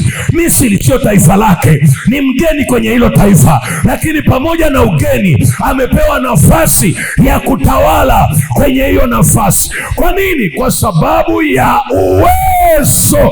Mungu anatumia uwezo kumtambulisha. Haleluya, watu wa Mungu. Sasa mwalimu, kwa nini umezungumza hiki kwa msisitizo? Nitakuja nikueleze sasa kwa nini Mungu asipotumia uwezo kukutambulisha, unaweza ukawa na uwezo na ukaishi maisha yasiyokuwa ya kwako. Unanielewa? Mwingine hajanielewa. Na hiyo utakuja kuona. Nitakuzungumzia kesho juu ya uwezo wa kifamilia ambao adui anaweza kuuzuia. Kuna uwezo unaweza kuzuiliwa, kuna uwezo unaweza kufungwa, kuna uwezo unaweza kunajisika. Yani uwezo unaweza kunajisika. Kibibilia nitakuonyesha uwezo ambao Mungu ameweka ndani yako. Ukinajisika, nini kinatokea? Uwezo ukifungwa, nini kinatokea? Uwezo ukizuiliwa, nini kinatokea? Una uwezo lakini umezuiliwa. Ndio maana utamwona mtu wa namna hii hasira, anapata hasira kwa sababu kuna maisha anayaona, kuna vitu anaona anaweza kufanya lakini hawezi kufanya, anashindwa kufanya. Anaona kabisa mimi naweza fanya biashara, mimi naweza fanya hivi, lakini anashindwa kufanya. Uwezo uko ndani ila umezuiliwa, na kwa sababu hiyo anaishi maisha mengine tu ya kawaida. Sasa nakuja kukueleza. Unasema mwalimu, unaongea kitu gani? Ngoja nikwambie hivi alafu tuombe hapa tuweze kwenda. Sikiliza. Wakati tunaanza mwaka tulikuwa na semina mkoa fulani, wilaya fulani. Tukiwa tunafundisha hivi siku ya mwisho, wakati tunafanya maombezi, binti mmoja mtumishi wa Mungu, na ni mtoto wa mchungaji. Yule binti mtoto wa mchungaji, na ana kitu kizuri ndani. Mapepo yakalipuka. Tena unajua kuna yale maroho makali. Unafahamu maroho makali wewe? Kuna maroho yanaogopa, ni maoga. Kuna yale makali yenyewe yakaripuka. Unajua kwa nini yule binti yanamsumbua? Shida ni uwezo alionao. Yanasema baba yake ni mchungaji, na yeye tumwache awe mchungaji. Haiwezekani. Ndio maana tunampitisha kwenye nyakati ngumu ili akate tamaa ya kumtumikia Mungu. Yanampitisha kwenye majaribu ili akate tamaa. Sasa yanapita, anafikiri ni mapito, kumbe kazuiliwa. Kinachowindwa ni uwezo ulio ndani. Uwezo ulio ndani. Yaani kuna vita nyingine hupigani wewe kwa kuwa una sura nzuri, wanapiga kwa sababu ya uwezo uliobeba. Sijui unanielewa nachosema. Hawakupigi kwa sababu na sura nzuri, kwa sababu ya uwezo. Nitakuja nikuonyeshe kwenye maandiko. Na ndio maana nakueleza hivi, kuna aina ya familia, unakuta familia nzima, kila anayejitahidi kuinuka ama ataumwa magonjwa ya mauti. Utasikia mafigo yamefeli, utasikia kitu gani kimeishia. Au mwawe kuona hizi familia ambazo wakiwa wanaanza, kama ni vijana, ni mabinti, wanahangaika, wanafanya kazi, wanafanikiwa, wakikaribia kwenye uzee wanauza kila kitu walichokihangaikia ujanani, alafu wanakufa, wanaacha hakuna kilichobaki. Kinainuka kizazi kingine, kitapambana, kitahangaika, kitasimamisha, alafu baadaye wakifika uzeeni wanauza kila kitu. Alafu kila mtoto anayezaliwa anaanza moja, hakuna mwendelezo. Kwamba wazazi wetu walifika hapa, sisi tunaendeleza kutoka hapa kwenda pale. Hakuna. Muulize jirani yako, hiyo kwenye familia yako kuna mwendelezo? Utasikia kila mtu amezaliwa anafukia kwanza mashimo ndiye aanze kutengeneza maisha yake. Akitengeneza, akifika mahali na yeye akikaribia kuzeeka anaanza kuuza. Unaweza kukuta anaongea na mtu saizi mwingine alikuwa anapanga kwenda kuuza kitu, kabanwa, anasema ngoja niuze hiki, anafikiri ni yeye. Kumbe ndio muda umefika wa kuanza kuuza vitu, mpaka atakapokufa atakufa akiwa ameacha hakuna chochote. Afu nasema nini kinawindwa hapo? Hivi vitu ngoja niwaambie watu wa Mungu. Unajua nikiwa naongea hivi, kama hujakutana na issue hizi, sio rahisi sana kuelewa, lakini ukikutana nazo utaelewa. Unakuta mtu mpaka anakuna kichwa, alafu anakuambia nafikiri na mimi hii hali ndio inaenda kunipata. Alafu namuuliza, wewe mzee, mbona una hofu umefanikiwa namna hiyo? Anasema sio mimi, sio wa kwanza kufanikiwa mwalimu, kwa sababu tabia ile ile ambayo baba yangu ilimuingia na mimi niingia. Unashangaa mwingine kabla hajafanikiwa alikuwa anaenda vizuri, saa amekaribia tena, ni mtu mzima ana miaka 60 au 50, ndiye anaanza kucheza na wanawake mpaka atapanye vyote viishe, ndipo aanze upya. Unajua kinachowindwa nini? Uwezo kwenye hiyo familia wa kuacha urithi wa baraka umezuiliwa. Wanafanya kazi vizuri, wanastawi, lakini hawawezi kuacha urithi wa kile walicho nacho. Hii inakuwaga hadi kwenye huduma. Unajai kuona mtu anaweza akawa ni mtumishi au akawa nani, anafanya kitu kizuri, lakini utagundua siku akifa na alichokuwa nacho kimekufa. Kwa uwezo wa mtu unaweza kuzuiliwa. Nitakuonyesha kwenye Biblia watumishi wa Mungu ambao uwezo wao ulizuiliwa mpaka Mungu alipoingilia kati. Sijui unanielewa mtu wa Mungu? Wangapi wananielewa nachosema? Okay, takuonyesha wengine ambao walifika mahali wakakata tamaa kabisa, alafu mpaka Mungu akawaambia, sasa kwa kuwa wewe umechoka nenda kanipakie mafuta watu fulani. Alafu akaenda kuwapaka mafuta watu watatu. Huoni historia yake tena ikiendelea, lakini akaondoka kwa heshima, lakini alikuwa hajamaliza kazi. Uwezo unaweza kuzuiliwa kabisa kabisa kabisa, na ndio maana tunahitaji kuomba kabisa. Tunahitaji kuomba. Hujai kutana na mtu anasema hivi, mimi nina shida gani? Kama ni uwezo ninao mwalimu, mimi najua kabisa, mimi nina akili, mimi nina uwezo, lakini sioni hatua, sioni mambo yakienda, sioni vitu vikifanyika. What is the problem? Mimi na uwezo mwalimu, mimi na akili, mimi niko vizuri na nimeamua kumtegemea Mungu, lakini sioni vitu vikisimama. Shida ni nini? Simama kwa miguu yako, andaa sadaka yako.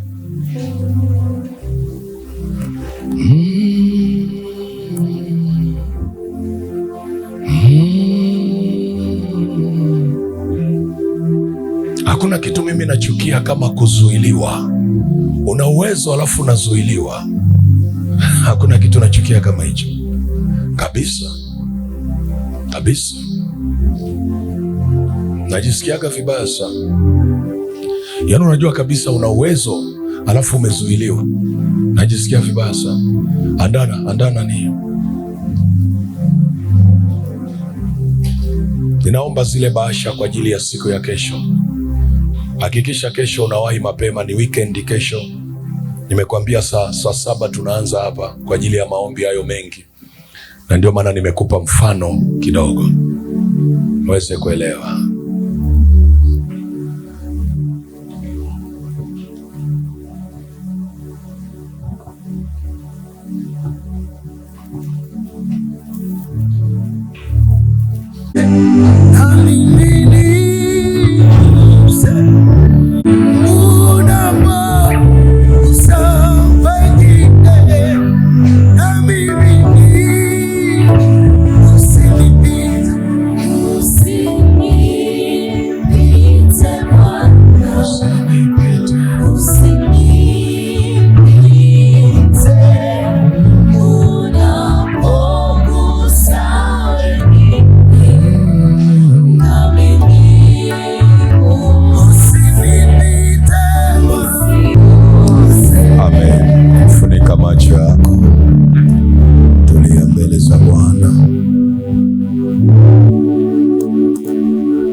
Unapokuwa na shauku ya kuwa na usikivu mbele za Bwana, yeye anakupa uwezo wa kutambua sauti yake na sauti nyingine ambazo sio za kwake. Lakini pia Mungu ameweka uwezo ndani yako. Wengine mlipewa uwezo tangu ungali tumboni, na hata wengine baada ya kuokoka, Roho Mtakatifu alipoingia ndani yenu aliamsha huo uwezo. Lakini Mungu anaweza kuutumia huo uwezo kukutambulisha kwenye nyakati mpya. Unachohitaji ni kufungua moyo wako na kumwambia Mungu, nisaidie.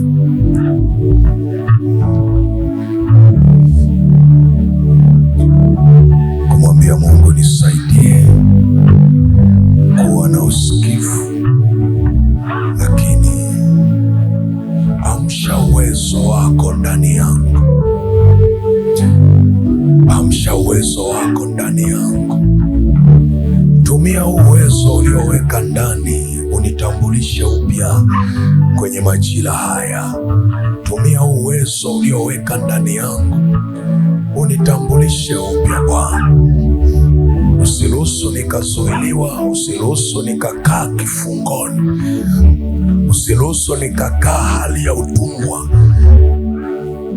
usiruhusu nikawa dhaifu wakati ndani umeweka uwezo.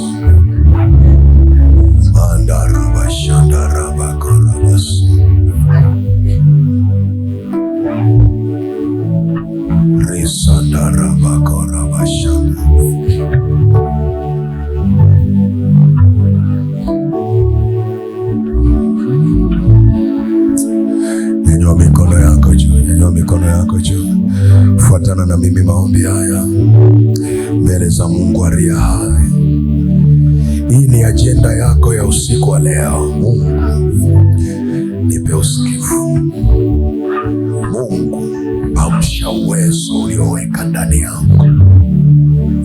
Kama uliweza kumtambulisha Yusufu, na mimi majira yafike basi ya kutambulishwa na wewe, ya kutambulishwa na wewe.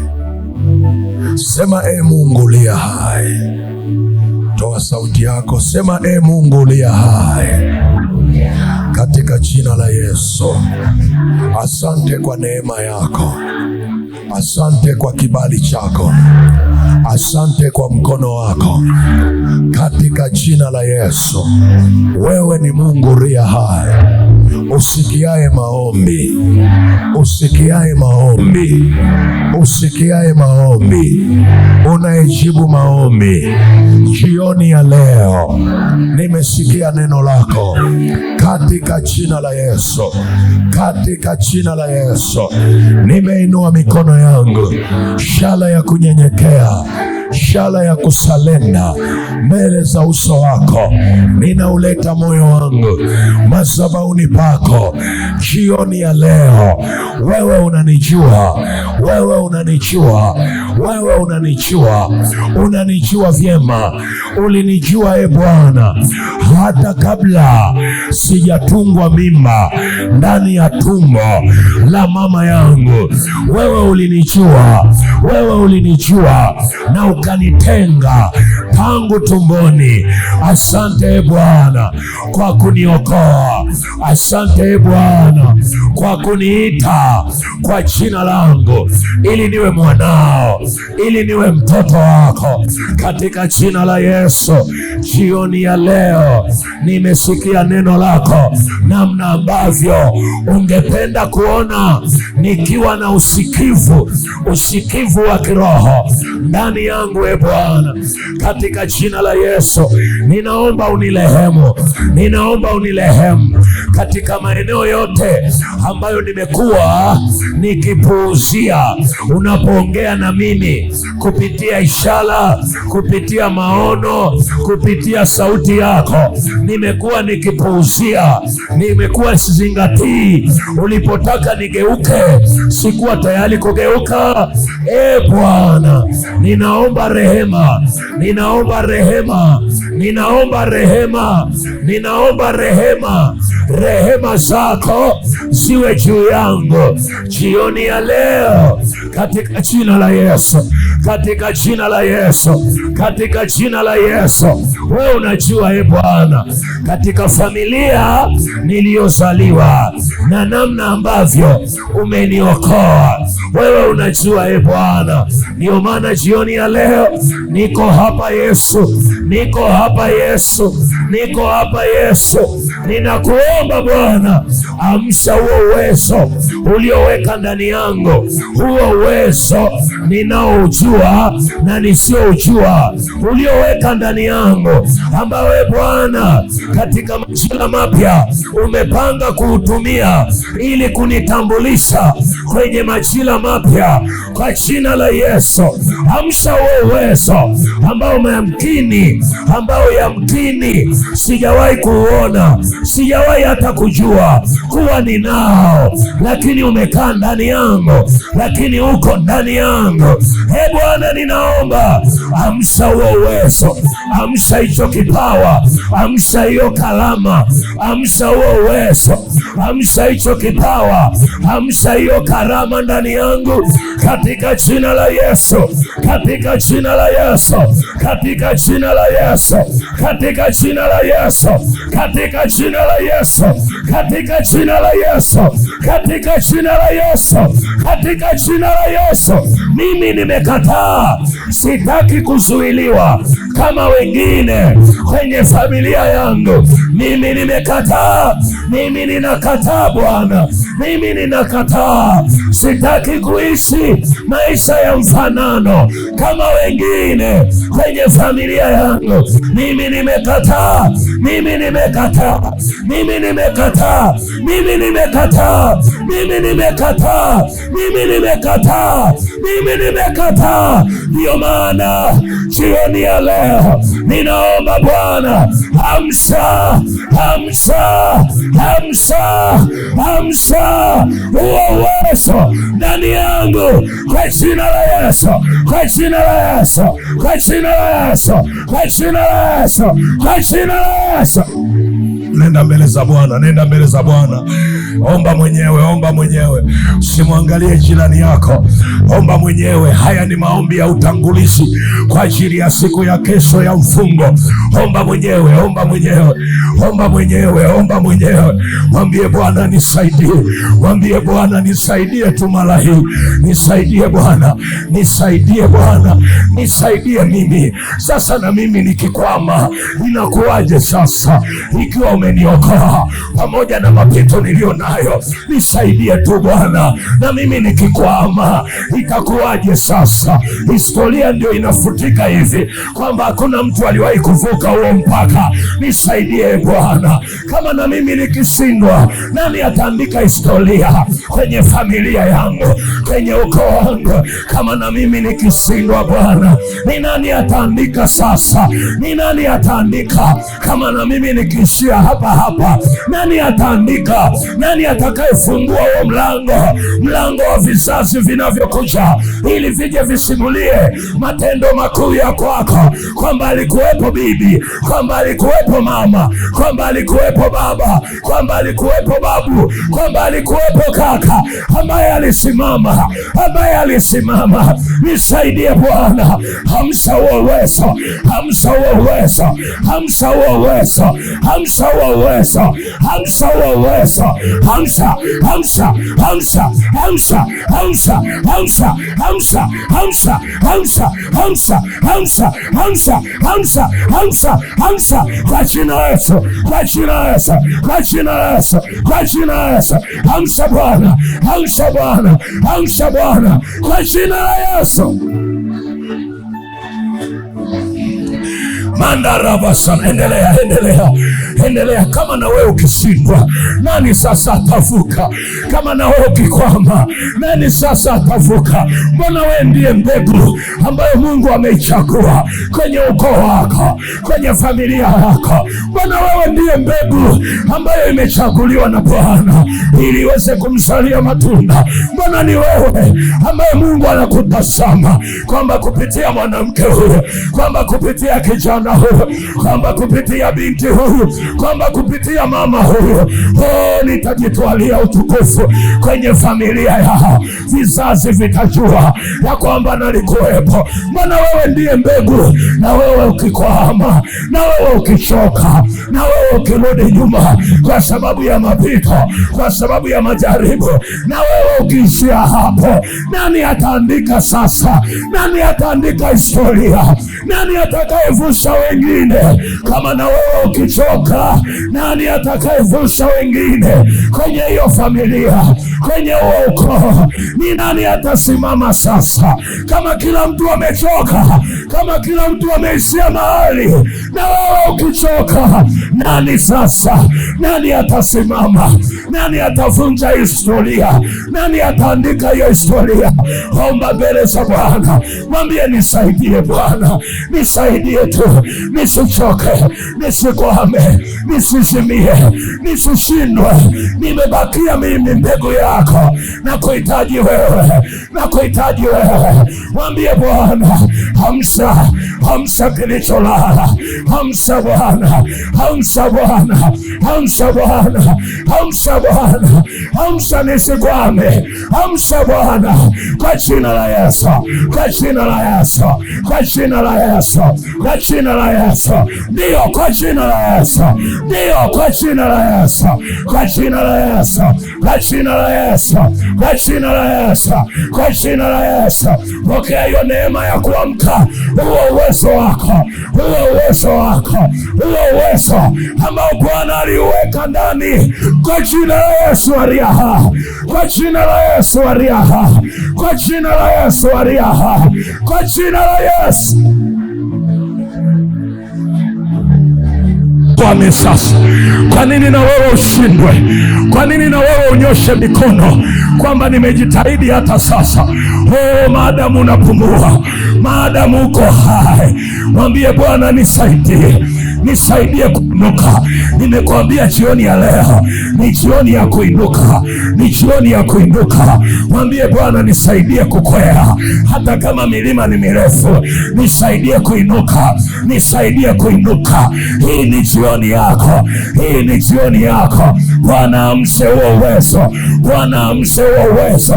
Yes, yes, yes, yes, yes, yes. Mwambie Bwana, mimi nimekataa kwenye ukoo wetu, kwenye familia yangu, kwenye ukoo wangu. Ni nani sasa Bwana? Ni nani atasimama? Ni nani sasa? Kwa kuwa umenipa neema, ningali hai, ninue tena Bwana. Amsha tena ule uwezo uliokuwa umelazwa, uliokuwa umezimishwa ndani yangu. Amsha tena, amsha tena, amsha tena. Robosa lisandara pakora basia kandori andara basaka likokonde robosa likatara basaya. Kwa jina la Yesu, kwa jina la Yesu, kwa jina la Yesu, hiyo nafsi inuke, huo moyo inuke, huo moyo usiname, huo moyo usichoke, usichoke. Ukichoka wewe, nani ataendelea? Nabosa pakora likandara basa kando robosa, kando robosa. Kwa damu ya Yesu usishangae shangae, uko uwezo wa Bwana juu yako sahihi. Roho Mtakatifu anatembea ndani ya moyo wako katika damu ya Yesu, katika damu ya Yesu. Kando liandara basaka lisandara pakora limandara basa. Kwa damu ya Yesu, kwa damu ya Yesu, huo uwezo uliozimishwa na nguvu za giza ninauamsha, ninauamsha.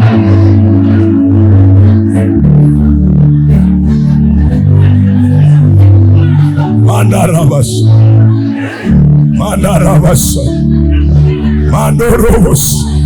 Kuleta wewe, alijua kabisa ieleweki, lakini akakuleta wewe akijua atakavyokusaidia. Huyu Mungu aliye hai amse uwezo wako, amse hiyo neema ndani yako, kwa jina la Yesu, kwa jina la Yesu, kwa jina la Yesu, kwa jina la Yesu, kwa jina la Yesu, kwa jina la Yesu, kwa jina la Yesu. Yesu aliye hai, kwa jina la Yesu aliye hai, kwa jina la Yesu aliye hai, kwa jina la Yesu, kwa jina la Yesu, kwa jina la Yesu, kwa jina la Yesu, kwa jina la Yesu, kwa jina la Yesu, kwa jina la Yesu aliye hai. Ndio, kwa jina la Yesu huo uwezo. Endelea kuomba, andaa na sadaka yako. Baba, asante kwa ajili ya watumishi wako na watoto wako hao ambayo Bwana tumepatana kwamba tutakuwa kwenye mfungo wa masaa 12. Mjalie neema, mjalie neema kila mmoja wetu, na hao watakao kuja kesho, wape neema e Bwana. Waandae mioyo yao, andaa mioyo ya kila mmoja wetu, ili Roho Mtakatifu utupe nafasi ya kesho kukutana na wewe tena kwenye hii madhabahu, katika jina la Yesu aliye hai. Ninakusihi e Bwana, tunapojiandaa kuja mbele zako kiibada, na kila atakayechukua bahasha hii, mjalie neema. Sema naye vile anavyopaswa kukutolea, ili moyo wake uje mbele zako kiibada e Bwana. Mpe moyo wa hiari namna ya kutoa. Wengine wanaandaa kwa ajili ya watoto wao, wengine wanaandaa kwa ajili ya uchumi wao, wengine wanaandaa kwa ajili ya afya zao, wengine wanaandaa sawasawa na vile unavyowaongoza. Wengine anachukua bahasha 3. Jina la Yesu tunaibariki jioni ya leo, ni jioni iliyobarikiwa. Wanaporudi majumbani kwao, tembea nao e Bwana, uwepo wako uwe kwenye maisha yao, waende pamoja na wewe. Weka utisho kwenye paji za nyuso zao, popote wanakopita wako salama. Wafunike kwa wingu lako katika jina la Yesu. Ponya majeraha ya nafsi zao, ponya miili yao, wasaidie Bwana wafike nyumbani salama. Amani yako itangulie nyumbani, amani yako itangulie kwenye familia zao, amani yako iende pamoja nao katika jina la Yesu. Usiku wa leo uwe usiku mtakatifu kwa ajili yao katika jina la Yesu. Wape kupokea neema, wape kupokea baraka usiku. Watembelee kwenye vitanda vyao, wasemeshe Bwana katika jina la Yesu. Yesu na kwa damu ya Yesu aliye hai. Njia zao ziko salama, wanaoenda kwa miguu, wanaoenda kwa magari, wanaopanda usafiri wowote, wamefunikwa na nguvu zako, wako salama waendako. Leo ni tarehe 30 ya mwezi wa kwanza, tukiwa kwenye lango. Bwana, katika jina la Yesu tumetabiri kwa ajili yao, wapate kuinuka tena, wapate kusimama tena.